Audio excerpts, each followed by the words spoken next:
Hello guys, welcome back to my YouTube channel. Soft voice, strong show, infinite spark. Welcome to Midnight's എൻ്റെ channel ആദ്യമായിട്ട് കാണുന്ന ആൾക്കാരുണ്ടെങ്കിൽ channel ഒന്ന് കയറി നോക്കിയിട്ട് വീഡിയോസൊക്കെ കണ്ടു നോക്കുമ്പോൾ ഇഷ്ടപ്പെടുകയാണെങ്കിൽ എൻ്റെ ചാനൽ ഒന്ന് സബ്സ്ക്രൈബ് ചെയ്യാനും ലൈക്ക് ചെയ്യാനും ഷെയർ ചെയ്യാനും സപ്പോർട്ട് ചെയ്യാനും മറക്കരുത്. പിന്നെ ബിഗ് ബോസ് ചരിത്രത്തിൽ ഇതുവരെ നടന്നിട്ടില്ലാത്ത പോലത്തെ ഒരു എവിക്ഷനാണ് കഴിഞ്ഞ സൺഡേയിൽ നടന്നിട്ടുണ്ടായിരുന്നത്. ഒരാളുടെ, അതായത് മസ്താനീൻ്റെ എവിക്ഷൻ.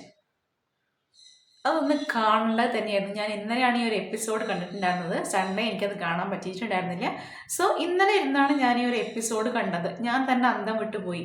ഒരു ആൾക്ക്, അതും 2 ആഴ്ച തികയുന്നേ ഉള്ളൂ, ആ ഒരാൾക്ക് ആ ഒരു ബിഗ് ബോസ് ഹൗസിലെ ആൾക്കാരുടെ മുമ്പിൽ എങ്ങനെയാണ് ഇത്ര പെട്ടെന്ന് ഇത്ര നെഗറ്റീവ് ഇമേജ് വന്നത്?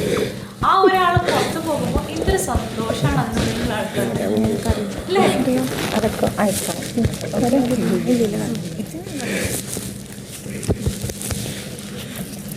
Play well. Play well. Okay? നന്നായിട്ടില്ല.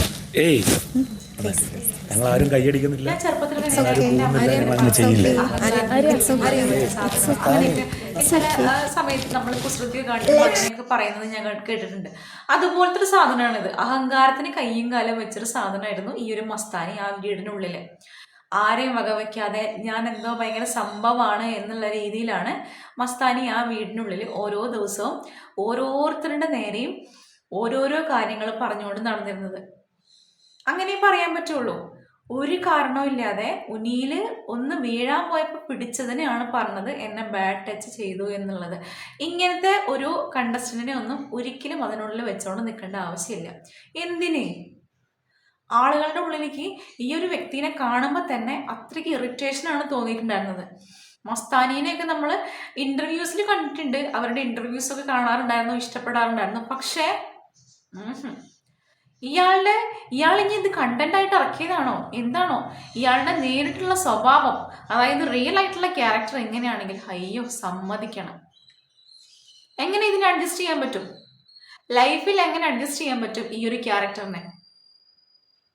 എന്തായാലും ആദ്യമായിട്ടാണ് ഒരാളെ ബിഗ് ബോസിൽ നിന്ന് എവിക്റ്റഡ് ആയി പോകുമ്പോൾ ഇത്രയധികം ക്ലാപ്പ് കിട്ടി പോകുന്നതും. സ്റ്റേജിൽ ലാലേട്ടൻ്റെ കൂടെ നിന്നപ്പം ഒരു ക്ലാപ്പ് പോലും കിട്ടാതെ ഈ ഒരു സാധനത്തിനെ നോക്കിക്കൊണ്ട് നിന്ന പ്രേക്ഷകരെയാണ് നമ്മൾ ആ ഒരു എപ്പിസോഡിൽ കണ്ടിട്ടുണ്ടായിരുന്നത്. അപ്പൊ തന്നെ നമുക്ക് മനസ്സിലാക്കാമല്ലോ ഈ ഒരു വ്യക്തിനെ എത്രമാത്രം പബ്ലിക് വെറുത്ത് കഴിഞ്ഞു എന്ന്. അത്രമാത്രം വെറുപ്പിക്കലായിരുന്നു ഈ ഒരു വ്യക്തി ബിഗ് ബോസിനുള്ളിൽ ചെയ്തുകൊണ്ടിരുന്നത്. അതായത് പ്രേക്ഷകർ ഇത്രയും പെട്ടെന്ന് തന്നെ പുറത്തിറക്കി വിടാനുള്ള കാരണം തന്നെ ഇതാണ്. മെയിനായിട്ടുള്ള കാരണം വെറുപ്പിക്കൽ മാത്രമായിരുന്നു അതിനുള്ളിൽ ഉണ്ടായിരുന്നത്. അപ്പം ഇതാണ് റിയൽ മസ്താനി. സമ്മതിച്ചേ പറ്റുള്ളൂ. എന്നാലും ബിഗ് ബോസ് നിന്ന് പോയല്ലോ. അല്ലെങ്കിൽ ആ ഒരു വീടിനുള്ളിൽ തന്നെ ഉള്ള ആൾക്കാർക്ക് എന്നെ ഇത്രയും ഇറിറ്റേഷൻ ആയിട്ട് ഒരാൾ അതിൻ്റെ ഉള്ളിൽ നിൽക്കുമ്പോൾ എന്താണ് ഇത്രയും ദിവസം, അതായത് 10-40 ദിവസത്തിനടുത്തായല്ലോ, ആ ഒരു ദിവസം പോലും അതിനുള്ളിൽ നിൽക്കുന്ന ആൾക്കാർക്ക് പലർക്കും പല പ്രശ്നങ്ങളും ഉണ്ടെങ്കിലും ഇത്രയും അഡ്ജസ്റ്റ് ചെയ്യാൻ പറ്റാത്ത ഒരാൾ അതിനുള്ളിൽ ഉണ്ടായിട്ടില്ല. പക്ഷെ മസ്താനി എന്ന് പറയുന്ന സാധനം സമ്മതിക്കണം. അതുപോലെ തന്നെ അതേ കടത്തപ്പെടുന്ന ആളാണ് ലക്ഷ്മി. ഏറെ വൈകാതെ നമുക്ക് പ്രതീക്ഷിക്കാം ലക്ഷ്മീന്റെ എവിക്ഷനും എന്നൊക്കെയാണ് എനിക്ക് തോന്നുന്നത്. അത്രയും ബാഡ് ആയിട്ടുള്ള ക്യാരക്ടേഴ്സാണ് ഇവർ രണ്ടുപേരും. അങ്ങനത്തെ ക്യാരക്ടർ ആയിട്ടുള്ള സ്വഭാവങ്ങളാണ് ഇവര് പുറത്തേക്ക് തരുന്നതും. സമ്മതിച്ചേ പറ്റുള്ളൂ.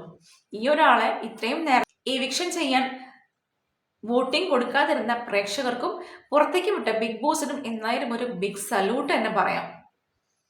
അപ്പം പുതിയൊരു വീഡിയോ ആയിട്ട് വരുന്നവരിക്കും ബൈ.